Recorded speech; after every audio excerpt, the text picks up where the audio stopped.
नमस्कार दोस्तों, आप सभी का स्वागत है आपके अपने यूट्यूब चैनल पर। हम पढ़ रहे थे कक्षा 11वीं की भूगोल की भौतिक भूगोल के मूल सिद्धांत वाली किताब, जिसका पहला अध्याय हमने नेक्स्ट वीडियो में देख लिया था। आज हम शुरू कर रहे हैं दूसरा अध्याय, जिसका नाम है पृथ्वी की उत्पत्ति एवं विकास। क्या नाम है? पृथ्वी की उत्पत्ति एवं विकास। यानी हम पढ़ेंगे कि पृथ्वी की उत्पत्ति कैसे हुई और विकास के बारे में। तो शुरुआत में दिया हुआ है आरंभिक सिद्धांत। आरंभिक सिद्धांत के अंदर हम पढ़ेंगे पृथ्वी की उत्पत्ति, जबकि आधुनिक सिद्धांत में हम पढ़ेंगे ब्रह्मांड की उत्पत्ति। यानी ब्रह्मांड की उत्पत्ति के साथ हम पढ़ सकते हैं पृथ्वी की उत्पत्ति। तो देखते हैं आरंभिक सिद्धांत में पृथ्वी की उत्पत्ति। तो जो सबसे पहले मत दिया गया था, वो दिया था जर्मन दार्शनिक थे इमैनुएल कांट। यानी इमैनुएल कांट का प्रारंभिक और लोकप्रिय मत था जो पृथ्वी की उत्पत्ति के बारे में दिया गया था। कब दिया गया था? 1755 ईस्वी में। और इनके द्वारा दिया गया मत या परिकल्पना गैसीय परिकल्पना या वायवीय परिकल्पना कहलाती है। उसके बाद में लाप्लेस महोदय आए, गणितज्ञ लाप्लेस महोदय। इन्होंने क्या किया?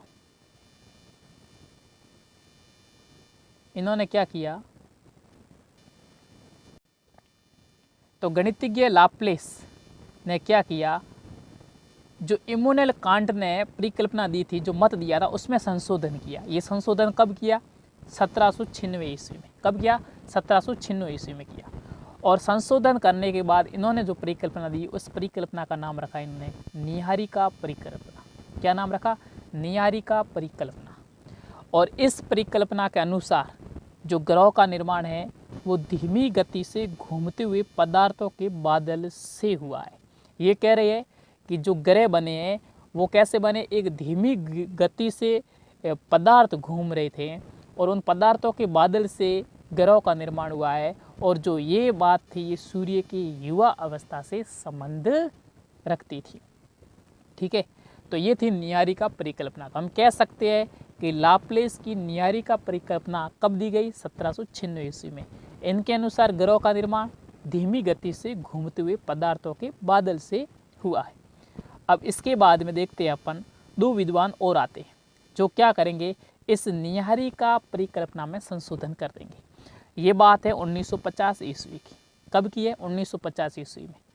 एक तो थे रूस के ओटो शिमिड और एक थे जर्मनी के कार्ल वाइजास्कर। ये दोनों विद्वान क्या करते हैं? नीहारिका परिकल्पना में कुछ संशोधन करते हैं। और संशोधन करने के बाद में ये जो मत देते, इनके अनुसार हम बात करें तो ये कहते हैं, क्या कहते हैं? कि सूर्य एक सौर नीहारिका से घिरा हुआ था। जो सूर्य है वो एक सौर नीहारिका से घिरा हुआ था, जो मुख्यतः हाइड्रोजन, हीलियम और धूलि कणों की बनी हुई थी। जो सौर नीहारिका थी वो किससे बनी हुई थी?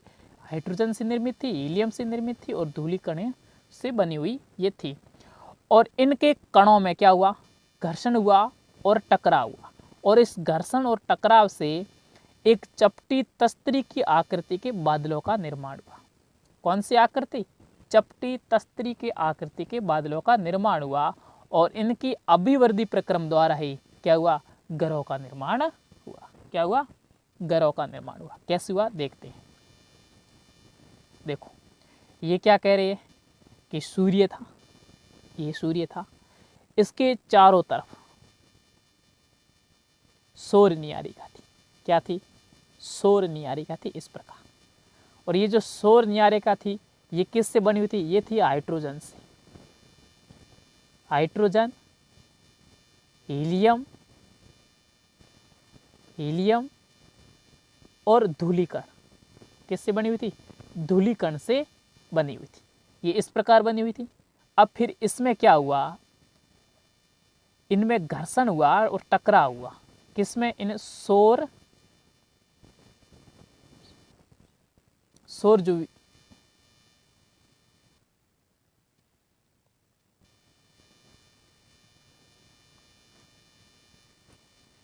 अब देखो, ये कह रहे कि एक मिनट, सूर्य था, इसके चारों तरफ सौर नीहारिका थी जो हाइड्रोजन, हीलियम और धूलि कणों से निर्मित थी।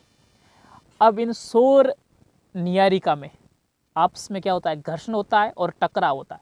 टकराव से ये जो सौर नीहारिका थी ये चपटी तस्त्री नुमा में बन जाती है। इस प्रकार ये बन जाती है और बनने के बाद में एक तस्त्री आकृति के रूप में बादल का निर्माण हो जाता है और फिर अभिवर्धी प्रक्रम के द्वारा यानी इस सूर्य के चारों तरफ छोटे छोटे कण आपस में मिलकर एक कक्षीय में परिक्रमण करने लग जाते हैं। ठीक है, जिससे अपन कह सकते हैं किसका निर्माण हो गया, ग्रहों का निर्माण हो गया। किसका निर्माण हो गया, ग्रहों का निर्माण हो गया। तो ये जो परिकल्पना थी, ये परिकल्पना किसकी थी, ये थी ओटो शिमिड और कार्ल वाइजास्कर की, जो 1950 में दी थी और नीहारिका परिकल्पना में कुछ संशोधन करने के बाद। अब आगे देखते हैं आधुनिक सिद्धांत की बात करें। जो आधुनिक सिद्धांत है वो ब्रह्मांड की उत्पत्ति के बारे में बताता है। किसके बारे में बताता है, ब्रह्मांड की उत्पत्ति के बारे में बताता है। और ब्रह्मांड की उत्पत्ति के बारे में जो दिया गया सिद्धांत है वो है बिग बैंग सिद्धांत या बिग बैंग थ्योरी कहते हैं। इसे हम विस्तारित ब्रह्मांड परिकल्पना भी कहते हैं या महाविस्फोटक सिद्धांत भी कहते हैं। ये जो सिद्धांत है बिग बैंग थ्योरी ये 1920 में दी गई। किसने दी थी, एडविन हब्बल ने दी। किसने दी, एडविन हब्बल महोदय ने दी। इनके अनुसार क्या है, इनके अनुसार है ये कह रहे हैं कि ब्रह्मांड का जो है ना वो विस्तार हो रहा है। ब्रह्मांड का क्या हो रहा है, विस्तार हो रहा है और समय बीतने के साथ साथ जो आकाश गंगाएं है वो एक दूसरे से क्या हो रही है, दूर हो रही है। इन्होंने एक उदाहरण दिया गुब्बारे वाला। ये कहते हैं कि गुब्बारे के ऊपर आप निशान बनाइए और फिर उस गुब्बारे में हवा भरिए। हवा भरने पर वो जो निशान है वो एक दूसरे से क्या जाते हैं, दूर होते जाते हैं। ठीक उसी प्रकार ब्रह्मांड के विस्तार से जो आकाश गंगा है वो एक दूसरे से क्या हो रही है, दूर हो रही है। अब बात करें कि बिग बैंग सिद्धांत के अनुसार ब्रह्मांड का विस्तार कैसे हुआ वो देखते हैं। देखो ये कह रहे हैं कि प्रारंभ में एक अति छोटे गोलक के रूप में या एक एकाकी परमाणु था। जो आज का जो ब्रह्मांड जिस पदार्थ से बना हुआ है ये पदार्थ शुरुआत में पहले एक छोटे गोलक के रूप में थे, यानी एकाकी परमाणु के रूप में थे। हम कह सकते हैं कि मटर का दाना कितना है, इस आकार का एक छोटा गोलक था। ठीक है, और इस छोटे गोलक का जो आयतन था वो क्या था, बहुत कम था, अत्यधिक सूक्ष्म आयतन था। लेकिन जो तापमान और जो घनत्व है ये अनंत था, यानी ज़्यादा था। और वैज्ञानिक कहते हैं कि 13.7 अरब वर्ष पहले इस छोटे से गोलक में एक भीषण विस्फोट होता है। क्या होता है, एक भीषण विस्फोट होता है। और इस विस्फोट की प्रक्रिया से क्या, विस्फोट की प्रक्रिया से ब्रह्मांड का वृत्त विस्तार हो जाता है। जो ब्रह्मांड है वो एक वृत्त विस्तार में विस्तारित हो जाता है। और उस विस्तार की बात करें तो ब्रह्मांड का विस्तार क्या है, आज भी जारी है, यानी ब्रह्मांड का विस्तार आज भी धीरे धीरे हो रहा है। ठीक है, अब बात करें आगे। जैसे विस्तार हुआ उस विस्तार के कारण जो कुछ ऊर्जा थी, भाई विस्फोट हुआ उस छोटे से गोलक में और उस विस्फोट से निकली हुई ऊर्जा क्या हो गई, किस में परिवर्तित हो गई, एक पदार्थ में परिवर्तित हो गई, यानी कुछ ऊर्जा पदार्थ में परिवर्तित हो गई। वृत्त विस्तार की बात करें, ये वृत्त विस्तार कैसे हुआ, देखो जैसे विस्फोट हुआ, विस्फोट के एक सेकंड से भी कम समय में, एक सेकंड के अल्पांश के अंतर्गत हुआ।